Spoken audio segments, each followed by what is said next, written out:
Okay, so today we're going to start sections 9-3, which is transformations. And this was a gap for us this year. This is one of the things that we missed by not taking 8th grade math.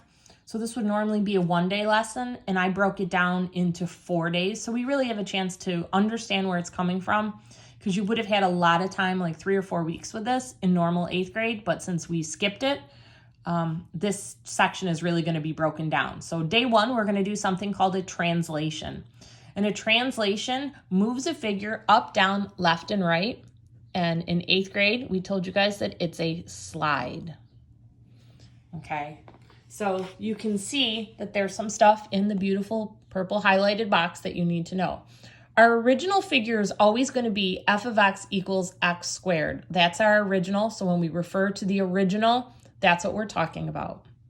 So when we talk about moving things up and down, okay, we're going to talk about what it looks like if we add a constant to it or if we subtract a constant from it. Okay, so if it's a plus number, we're going to be moving something up. If it's a minus, we're going to be moving it down. Okay, so as we look at our first set of problems here, we're asking you to tell us, how does this compare to the original figure?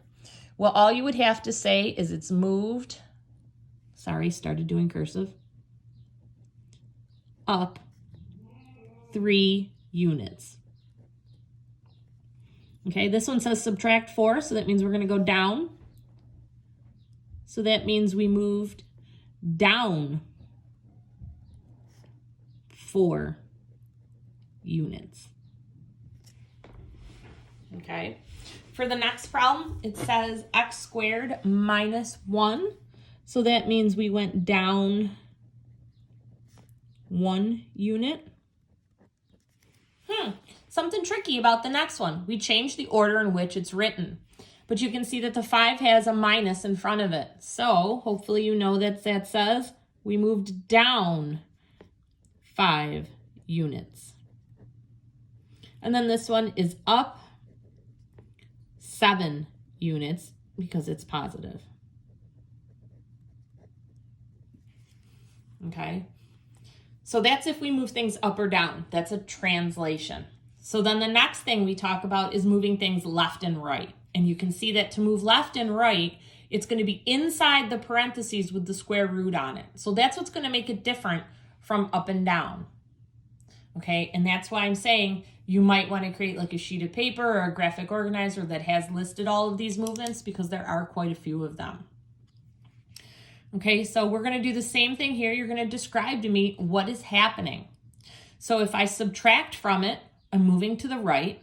If I add to it, I'm moving to the left. Okay, and this is a formula. You have to memorize it. And we're going to do the same things down here. We have x minus 3, so that means we're going to go right 3. And if I have plus 2 inside my parentheses, like this is, that means I'm going to go left 2 units. Okay, so it's a matter of keeping these 2 boxes handy so that you can reference them as you're doing them. Now we know it doesn't always stay this nice and easy. So the next thing that they're going to do is we're going to put it all together. Okay, so if I were you guys, I would have my other sheet with me so that you can see it. I don't have enough room to do both. So what I'm going to do is I'm going to make myself some information up at the top, just like I tell you sometimes it's good to do. If I'm adding K, it's up. If I subtract K, it's down. If it's in the parentheses and it's a subtraction, I'm going right. If it's in the parentheses and I'm adding, I'm going left. So that's my little, I got to remember this. And I'm going to write it down every time I'm working on these. So here we go. We're going to put it together. Now, I don't care which order you tell me what happened, but you're going to tell me that it moved what?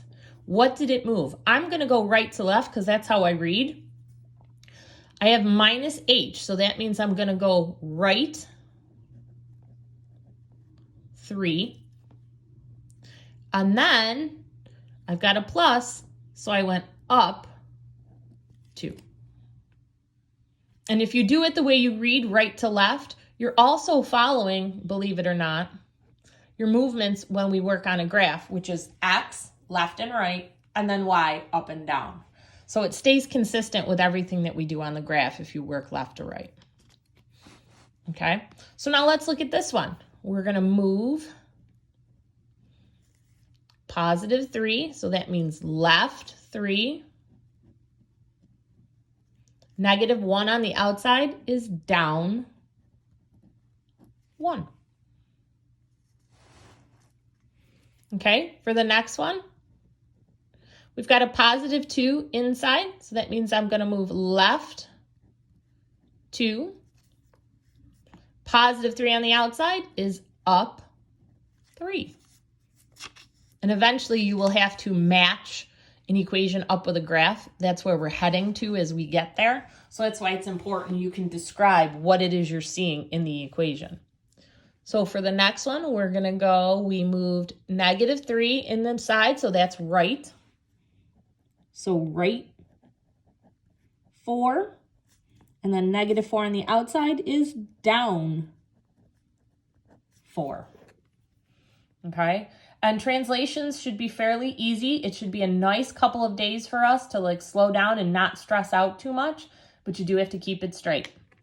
Okay, so tonight for homework, for translations, you're going to do just what we just did there. And this is on the website, or you can just pause it and screenshot it or do whatever you want. You guys are going to be describing it to me just like we did there. Up, down, left, right, and how many. And you're going to write that out, and then you're going to take a screenshot and send it to me. Good luck, guys. If you need me, send me a message, please. Thanks.